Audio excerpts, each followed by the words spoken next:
FIFA বিশ্বকাপ বাছাই পর্বের জন্য ৩০ মে দল ঘোষণা করবে বাফুফে। ক্যাম্প শুরু ১ জুন। শিগগিরই হামজা চৌধুরীকে পেতে ৮ ঘাট বেঁধে নামছে ফেডারেশন।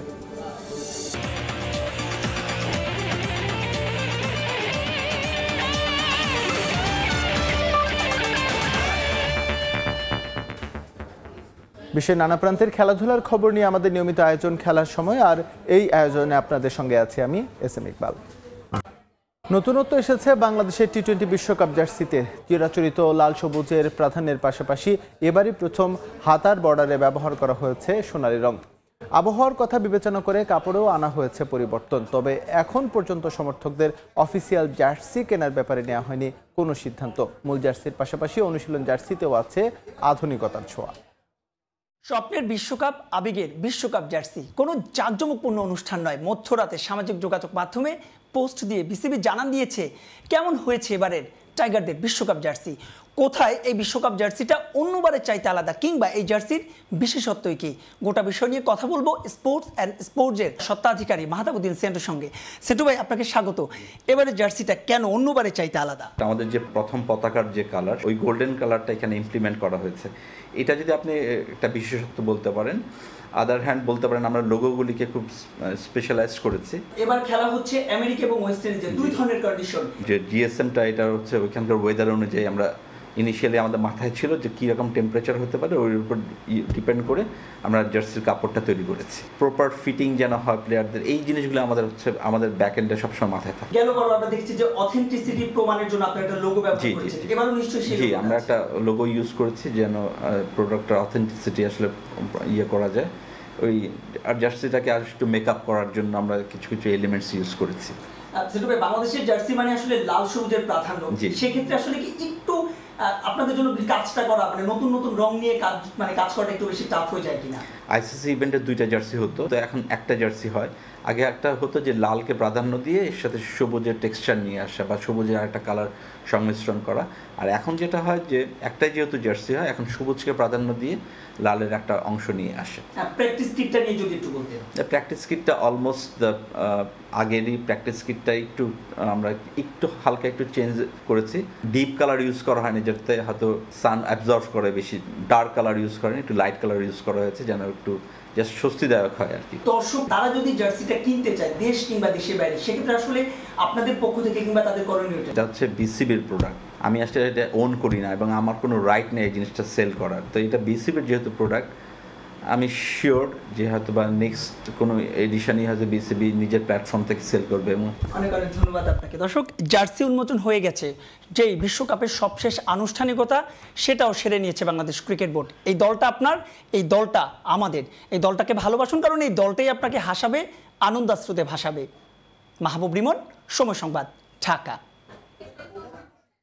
বিশ্বকাপ খেলা অনেক গর্বের। এত বড় একটা ইভেন্টে পারফর্ম করাটাও জরুরি, আর সেটাই করে দেখাতে চান tiger leg spinner Rishad Hossain. হতে চান আসলে সর্বোচ্চ উইকেট শিকারী।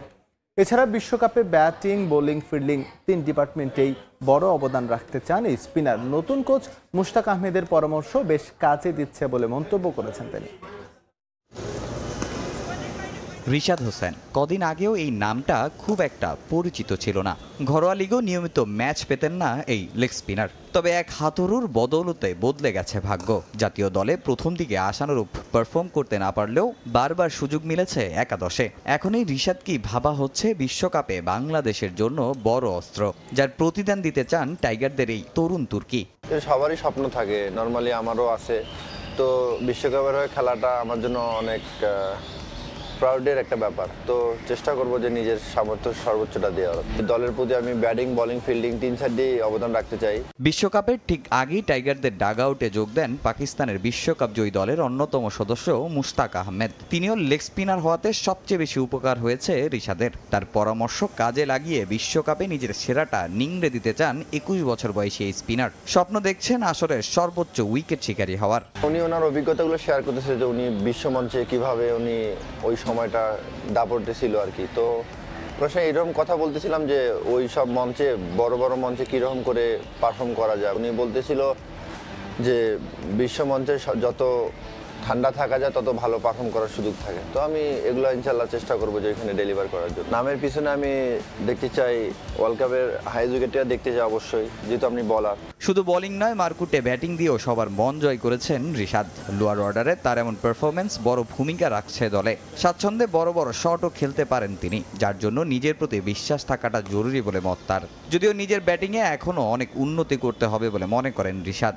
ক্রিকেট খেলা শুরু করতে তখন লেগ স্পিনার ছিলাম, কিন্তু মনে মনে একটা চিন্তা করে আমি দেশকে কিছু দেওয়ার জন্য আমাকে 3 সাইড থেকে দিতে হবে। 3 সাইড থেকে দিতে গেলে আমাকে একটু হার্ড ওয়ার্ক করতে হবে ব্যাটিংয়ের দিক থেকেও। তো আমি চেষ্টা করছি আর কি যে ব্যাটিংটা একটু ইমপ্রুভ করার জন্য। সব ব্যাটসম্যানে চায় যে বড় বড় শট খেলতে, তো আমি নর্মালি ওরকমই চাই যে বাউন্ডারির দিকে বেশি। নিজের প্রতি বিশ্বাস রাখাটা সবচেয়ে ইম্পর্টেন্ট ছক্কা মারার জন্য, এবং অলরাউন্ডার হিসাবে আমি আমার অনেক ধাপ এগিয়ে দেখতে চাই আমি নিজেকে। টি-20তে এখন পর্যন্ত 16 ইনিংসে 15 উইকেট শিকার করেছেন রিশাদ, আর 7 ইনিংসে ব্যাটিং করে 150-তে তার রান 88। তামিম হোসেন, সময় সংবাদ। এবার দেশের ফুটবল প্রসঙ্গ। বিশ্বকাপ বাছাই পর্বের ম্যাচ সামনে রেখে আগামী 30 মে দল ঘোষণা করবে বাংলাদেশ ফুটবল ফেডারেশন। 1 জুন থেকে প্রস্তুতি ক্যাম্প শুরু করবে হাভিয়ার কাবরেরার দল। তবে বাছাই পর্বের ম্যাচের আগে স্বস্তিতে নেই কোচ। নিষেধাজ্ঞার কারণে অস্ট্রেলিয়ার বিপক্ষে ম্যাচে বিশ্বনাথ ঘোষ ও মুজিবুর রহমান জনিকে পাচ্ছেন না তিনি। অন্যদিকে হামজা চৌধুরীকে বাংলাদেশের হয়ে খেলাতে আটঘাট বেঁধে নেমেছে বাফুফে।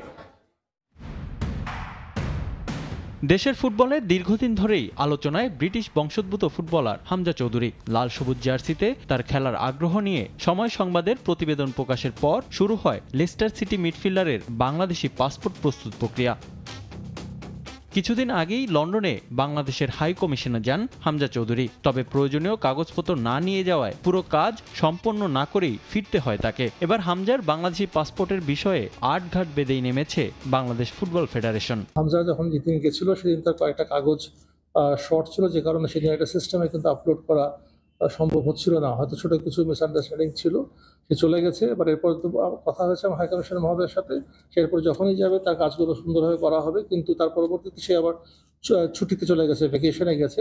যখনই সে নেক্সট অ্যাভেলেবেল থাকবে বাকি প্রক্রিয়াগুলো আমরা সামনে এগিয়ে নিয়ে যাব, এবং তার জন্য যে আমাদের ঢাকাতেও যে প্রক্রিয়াগুলো ফলো করতে হবে সেগুলো আমরা আলোচনা করেছি, সেগুলো আমরা আমাদের ফলো আপের মধ্যে আমরা রাখছি। হামজা ছাড়াও মোহামেডানের স্ট্রাইকার সোলেমান দিয়াবাতেকেও বাংলাদেশের হয়ে খেলানোর প্রক্রিয়া শুরু করেছে বাফুফে। মালির এই স্ট্রাইকারের প্রক্রিয়া ভিন্ন হলেও শিগগিরই তার বিষয়টিও শেষ করা হবে বলে জানিয়েছে ফেডারেশন। এদিকে বিশ্বকাপ বাছাই পর্বের বাকি 2 ম্যাচ অনুষ্ঠিত হবে আগামী জুনে। বাংলাদেশ প্রিমিয়ার লিগ শেষ হলেই ঘোষণা করা হবে দল। 1 জুন শুরু হবে প্রস্তুতি ক্যাম্প। আমাদের ক্যাম্প শুরু হবে 1 তারিখে 1 জুন, যেহেতু আমাদের লিগের শেষ ম্যাচ হচ্ছে 29 জুন। আমরা আশা করছি আমাদের প্লেয়ার তালিকা আমরা প্লেয়ার তালিকা আমরা রিলিজ করতে পারবো 30 জুনের মধ্যে, সকালের মধ্যে আমরা রিলিজ করতে পারবো। তখন আপনারা সকল প্লেয়ারের নাম জেনে যাবেন। অস্ট্রেলিয়ার বিপক্ষে ইনজুরির কারণে স্ট্রাইকার ফয়সাল আহমেদ ফাহিম ও সেন্টার ব্যাক তারেক কাজীকে পা নিয়ে তৈরি হয়েছে শঙ্কা। এদিকে নিষেধাজ্ঞার কারণে এই ম্যাচে দেখা যাবে না মুজিবুর রহমান জনি ও বিশ্বনাথ ঘোষকে। অনুশীলনে সময় স্বল্পতা মানিয়ে নিয়ে ভালো কিছুর প্রত্যাশা করছেন কোচ ক্যাবরেরা। ইনজুরি এবং নিষেধাজ্ঞার বিষয় সব সময় আমরা মানিয়ে নেওয়ার চেষ্টা করি। এই ম্যাচে আমরা কিছু খেলোয়াড়কে পাবো না, অপেক্ষায় আছি। তারেক কাজী চোট কাটিয়ে ফিরে আসবে, আমরা তার ক্লাবের সঙ্গে যোগাযোগ করার চেষ্টা করছি। ফাহিমের বিষয়টিও একই। প্রথম ম্যাচের আগে অনুশীলনের জন্য বেশি সময় পাবো না, তবে আমি মনে করি এটাই যথেষ্ট সময়। অস্ট্রেলিয়ার বিপক্ষে যতটা সম্ভব লড়াই করতে চাই। আমরা 2 ম্যাচ নিয়ে বেশ আশাবাদী। 6 জুন বসুন্ধরা কিংস অ্যারেনায় অস্ট্রেলিয়ার বিপক্ষে মাঠে নামবে জামাল ভুঁইয়ার দল। রিফাতুল ইসলাম মিরন, সময় সংবাদ, ঢাকা। এবার দেশের বাইরের ফুটবল প্রসঙ্গ। চ্যাম্পিয়ন্স লিগের ফাইনালের জন্য প্রস্তুত লন্ডনের ওয়েম্বলি স্টেডিয়াম। 1 জুন এখানে শিরোপা লড়াইয়ের নামবে রিয়াল মাদ্রিদ ও বরুসিয়া ডর্টমুন্ড। হাই ভোল্টেজ এই ম্যাচের আগে সাজ রব ওয়েম্বলি জুড়ে। 2021 সালে ইউরোর ফাইনালে টিকিট ছাড়া মাঠে ঢোকার চেষ্টা করেছিলেন অনেক দর্শক। বিশৃঙ্খলা ঠেকাতে হিমশিম খেতে হয়েছিল আয়োজকদের। এবার চ্যাম্পিয়ন্স লিগের ফাইনালে অপ্রীতিকর পরিস্থিতি এড়াতে বাড়তি সতর্ক থাকবে উয়েফা। জোরদার করা হবে নিরাপত্তা ব্যবস্থাও।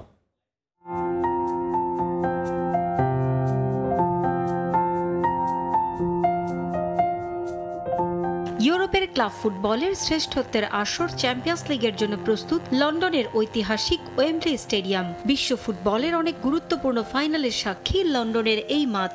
লন্ডনের সবচেয়ে বড় এই স্টেডিয়াম ইউরোপেরও দ্বিতীয় বৃহত্তম। ইংলিশ ফুটবল অ্যাসোসিয়েশন এর হেডকোয়ার্টারও এখানেই অবস্থিত। 1 জুন এখানেই মঞ্চস্থ হবে উয়েফা চ্যাম্পিয়ন্স লিগ ফাইনাল। সব মিলিয়ে 69তম আর উয়েফা চ্যাম্পিয়ন্স লিগ নামকরণের পর 32তম আসরের ভেন্যু লন্ডনের আইকনিক এই স্টেডিয়াম।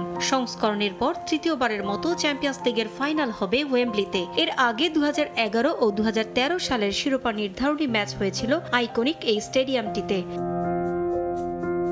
2021 সালে ইউরো চ্যাম্পিয়নশিপের ফাইনাল ও সেমিফাইনাল সহ 8টি ম্যাচ অনুষ্ঠিত হয়েছিল ওয়েম্বলিতে। তবে 11 জুলাই 2021 সালে ইতালি ও ইংল্যান্ডের মধ্যকার ফাইনালের তিক্ততার কথা এখনও অটুট আয়োজকদের মনে। আয়োজকদের অপেশাদার আচরণের কারণে হাজার হাজার সমর্থককে পড়তে হয়েছিল ভোগান্তিতে। টিকিট ছাড়াও মাঠে ঢোকার চেষ্টা করেছিলেন সমর্থকরা। পরিস্থিতি নিয়ন্ত্রণে শেষ পর্যন্ত আইন শৃঙ্খলা বাহিনীর হস্তক্ষেপ করতে হয়েছিল। ক্ষমা চাইতে হয়েছিল ইংলিশ ফুটবল অ্যাসোসিয়েশনের প্রধান নির্বাহী মার্ক বুলিংহ্যাম। 90,000 দর্শক ধারণ ক্ষমতার স্টেডিয়ামে অতীত অভিজ্ঞতার কথা মাথায় রেখে এবার ফাইনালের আগে জোরদার করা হয়েছে নিরাপত্তা পরিস্থিতি।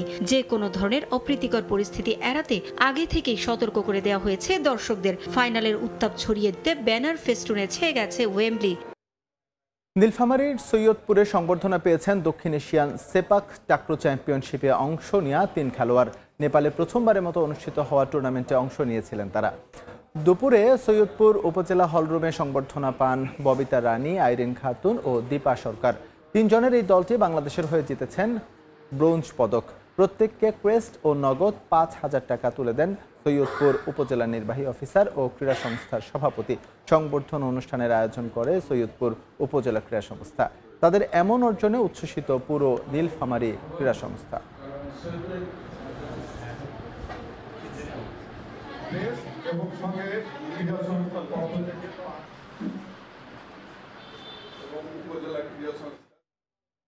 খেলার সময় শীর্ষ সংবাদগুলো জানিয়ে দিচ্ছে আরো একবার। সমালোচনা সত্ত্বেও টাইগারদের ওয়ার্ল্ড কাপ অফিসিয়াল জার্সিতে নতুনত্বের দাবি প্রস্তুতকারী প্রতিষ্ঠানের। সমর্থকদের কাছে বিক্রির ব্যাপারে হয়নি সিদ্ধান্ত।